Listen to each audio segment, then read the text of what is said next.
பரிசுத்த வேதாகமம். ஆதியாகமம் அதிகாரம் 30.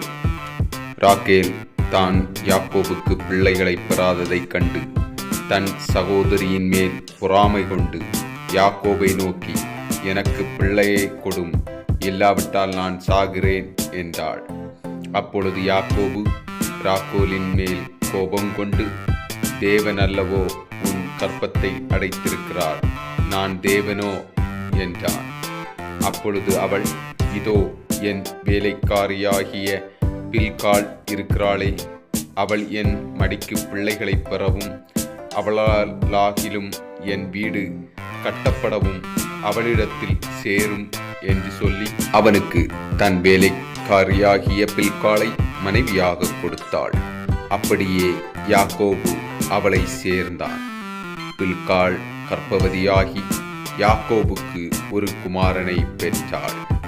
அப்பொழுது ராக்கேல், தேவன் என் வழக்கை தீர்த்து என் சத்தத்தையும் கேட்டு எனக்கு ஒரு குமாரனை கொடுத்தார் என்று சொல்லி அவனுக்கு தான் என்று பெயரிட்டாள்.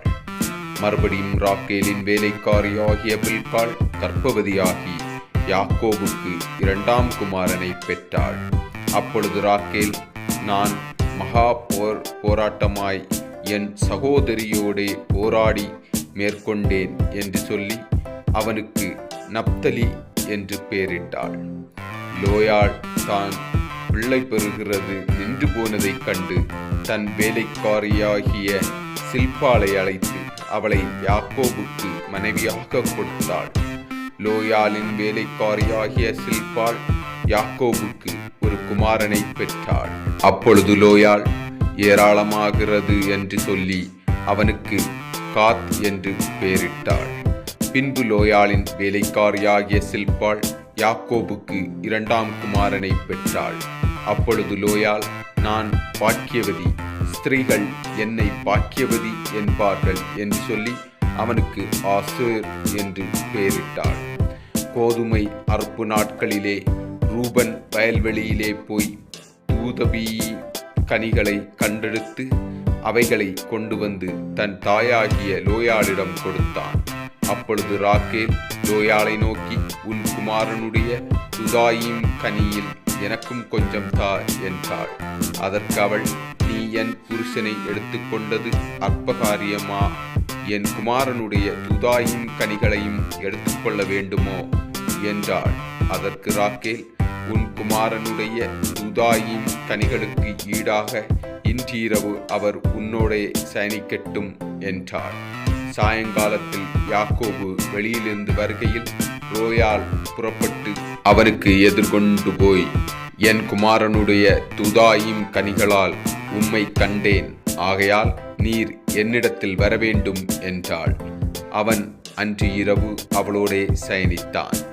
தேவன் லோயாளுக்கு செவி கொடுத்தார். அவள் கர்ப்பவதியாகி யாக்கோபுக்கு 5ஆம் குமாரனை பெற்றாள். அப்பொழுது லோயாள், நான் என் வேலைக்காரியை என் புருஷனுக்கு கொடுத்த பலனை தேவன் எனக்கு தந்தார் என்று சொல்லி அவனுக்கு இசக்கார் என்று பெயரிட்டாள். அப்புறம் லோயாள் கர்ப்பவதியாகி யாக்கோபுக்கு 6ஆம் குமாரனை பெற்றாள். அப்பொழுது லோயாள், தேவன் எனக்கு நல்ல ஈவை தந்தார், என் புருஷனுக்கு நான் 6 குமாரனை பெற்றபடி யால் இப்பொழுது அவர் என்னுடனே வாசம் பண்ணுவார் என்று சொல்லி அவனுக்கு சொபுலோன் என்று பெயரிட்டாள். பின்பு அவள் ஒரு குமாரத்தியையும் பெற்று அவளுக்கு தீனாள் என்று பெயரிட்டாள். தேவன் ராக்கோலை நினைத்தருளினார். அவளுக்கு தேவன் செவி கொடுத்து அவள் கற்பந்தரிக்கும்படி செய்தார். அவள் கர்ப்பவதியாகி ஒரு குமாரனை பெற்று, தேவன் என் வித்தையை நீக்கிவிட்டார் என்றும் இன்னும் ஒரு குமாரனை கர்த்தர் எனக்கு தருவார் என்றும் சொல்லி அவனுக்கு யாசோப்பு என்று பெயரிட்டாள். ராகோல் யாசோப்பை பெற்றபின் யாக்கோபு லாபானை நோக்கி, நான் என் ஸ்தானத்திற்கும் என் தேசத்திற்கும் போக என்னை அனுப்பிவிடும், நாம் உமக்கு ஊழியம் செய்து சம்பாதித்த என் மனைவிகளையும் என் பிள்ளைகளையும் எனக்கு தாரும், நான் போவேன், நான் உம்மிடத்தில் சேவித்த சேவகத்தை அறிந்திருக்கிறீர் என என்றான். அப்பொழுது லாபான், உன் கண்களில் எனக்கு தயவு கிடைத்ததே, ஆனால் நீ இரு, உன் நிமித்தம் கர்த்தர் என்னை ஆசீர்வதிப்பார் என்று குறிப்பினால் அறிந்தேன். உன் சம்பளம் இன்னதென்று எனக்கு சொல், நான் அதை தருவேன் என்றான். அதற்கு அவன், நான் உம்மை சேவித்த விதமும் உம்முடைய மந்தை என்னிடத்தில் இருந்த விதமும் அறிந்திருக்கிறீர். நான் வரும் முன்னே உமக்கு இருந்தது கொஞ்சம், நான் வந்தபின் கர்த்தர் உம்மை ஆசீர்வதித்ததினால் அது மிகவும் பெருகியிருக்கிறது.